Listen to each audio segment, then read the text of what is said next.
Hello students, welcome to GGC online classes. हमने class 10th का chapter start किया था एसिड बेस एंड सॉल्ट। तो एसिड बेस के बारे में हम इंट्रोडक्शन ले चुके थे कि एसिड क्या होता है और बेस क्या होता है। हमने इसके बारे में और भी पढ़ना है, पढ़ते हैं हम। देखो, एसिड बेस एंड सॉल्ट, इसमें क्या हमारा जो टॉपिक रहेगा आज का वो रहेगा mainly concentration of acid and base, कि कॉन्सेंट्रेशन क्या होती है। कॉन्सेंट्रेशन के बारे में क्या सुना है आपने? कॉन्सेंट्रेशन वर्ड सुना है? कॉन्सेंट्रेशन ये नहीं पढ़ाई वाली कॉन्सेंट्रेशन नहीं कि कॉन्सेंट्रेशन से पढ़ना चाहिए। Concentration of acid and base, इसमें देखो आपका एक आता है कॉन्सेंट्रेटेड एसिड, एक होता है डाइल्यूट एसिड। अच्छा ठीक है, कॉन्सेंट्रेटेड वर्ड नहीं सुना मान लो, डाइल्यूट सुना है आपने? सुना है डाइल्यूट?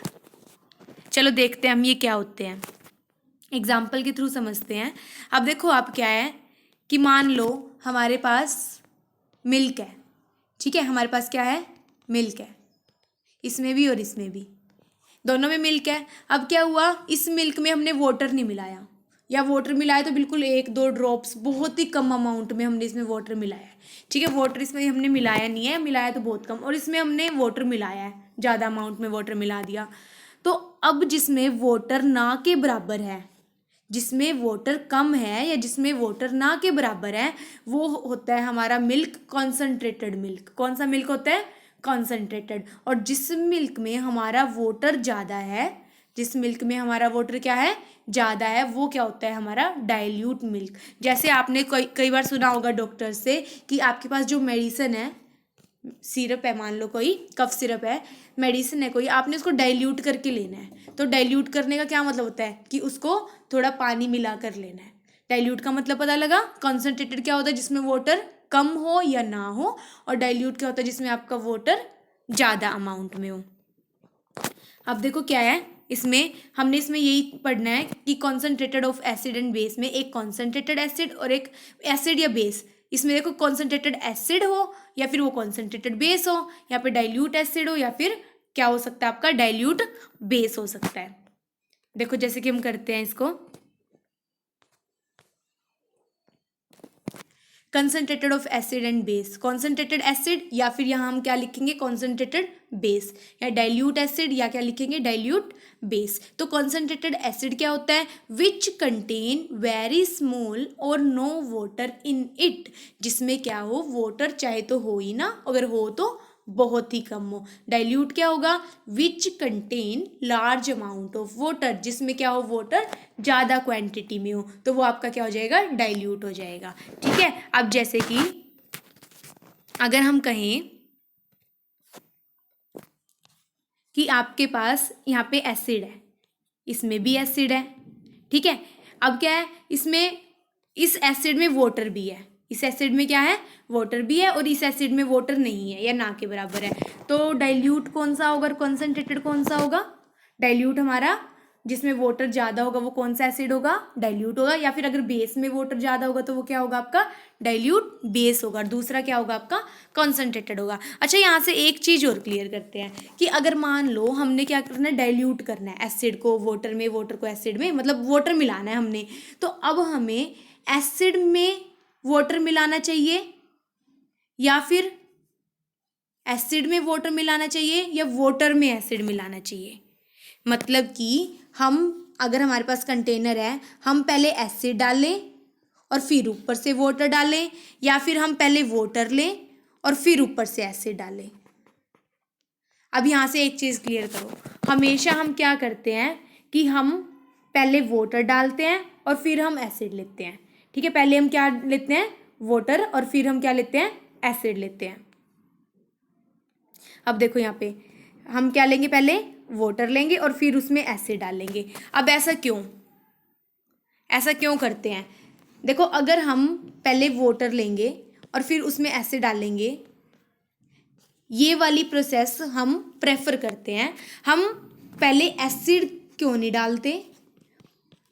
है ना, हम ऐसा भी तो कर सकते हैं भाई, हमने मिलाना तो एसिड और वाटर ही है, पहले एसिड डाल देते हैं और फिर वाटर डाल देते हैं, ये क्वेश्चन अराइज हो सकता है ना। अब क्या होता है, एसिड और वाटर की रिएक्शन होती है एक्सोथर्मिक, आपने जो फर्स्ट चैप्टर में पढ़ी है। एक्सोथर्मिक का मतलब है जो हीट रिलीज करती है, जिसमें से हीट बाहर निकलती है। अगर हमने एसिड में वाटर डाल दिया तो बहुत सारी हीट बाहर निकलेगी, इतनी ज़्यादा हीट बाहर निकलती है कि अगर जो हमारा कंटेनर है, हमने कोई बीकर लिया, वो ब्रेक भी हो सकता है।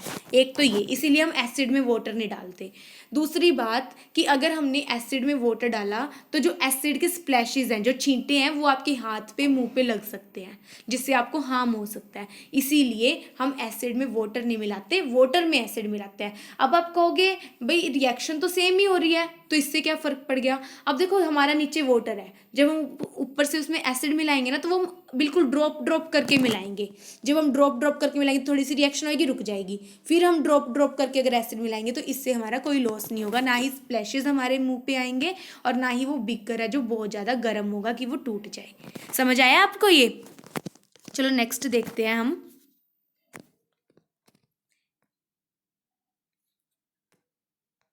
इसमें देखो नेक्स्ट में क्या होगा, concentration of acid and base में पता लग गया ना आपको, कॉन्सेंट्रेटेड एसिड या डाइल्यूट एसिड या डाइल्यूट बेस क्या होता है। अब इसमें करना है हमने role of water in acidic या basic character of acid and base, कि वाटर का रोल क्या है, वाटर मिलाया है तो क्यों मिलाया है, वाटर की क्या ज़रूरत है।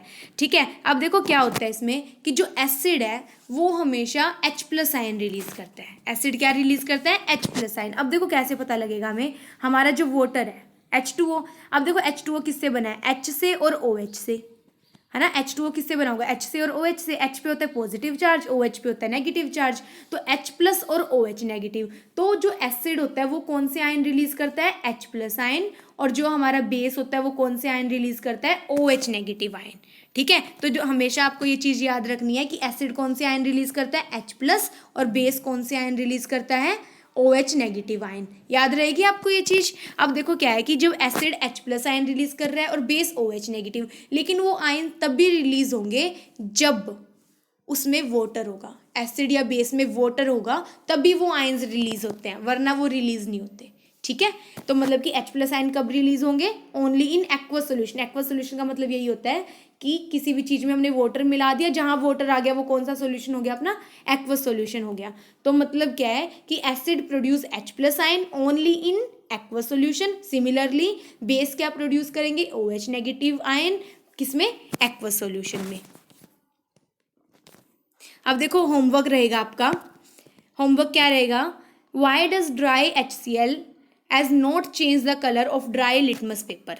अब देखो हमने लिटमस पेपर में क्या सीखा था कि जो लिटमस पेपर है वो क्या करता है, एसिड में अगर हम उसको डिप करते हैं तो वो ब्लू कलर से रेड कलर में हो जाता है। ये वाली चीज़ सीखी थी हमने। लेकिन हम क्या कह रहे हैं कि अगर आपने HCl ड्राई लिया है, कहने का मतलब है कि HCl में वाटर नहीं है, तो वो pH का जो अगर HCl में वाटर नहीं है तो हमारे लिटमस पेपर का जो कलर है वो भी चेंज नहीं होगा। क्यों नहीं होगा, सोचो, वाटर नहीं है तो H+ आयन नहीं होंगे, H+ आयन नहीं रिलीज करेगा, और जो हमारी एसिडिटी शो होती है वो H+ आयन से शो होती है। H+ आयन रिलीज होंगे तभी क्या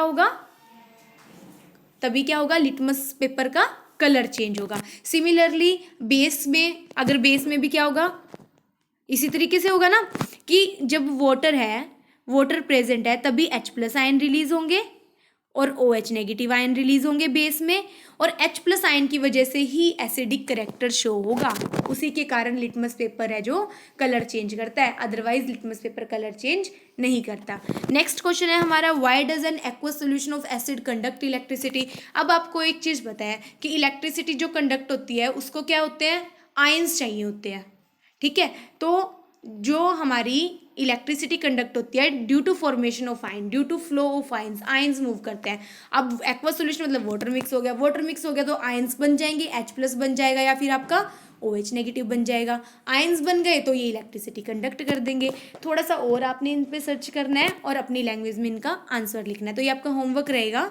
आपका होमवर्क ये है कि आप जो भी नोट्स हैं आप उसको राइट डाउन कर लोगे और लर्न कर लोगे, और इन 2 क्वेश्चंस का अच्छे से आंसर राइट डाउन करके और पिक क्लिक करके मुझे सेंड करोगे। ओके, तो मिलते हैं नेक्स्ट लेसन में नेक्स्ट टॉपिक के साथ। तब तक के लिए wish you all the best. Thank you so much.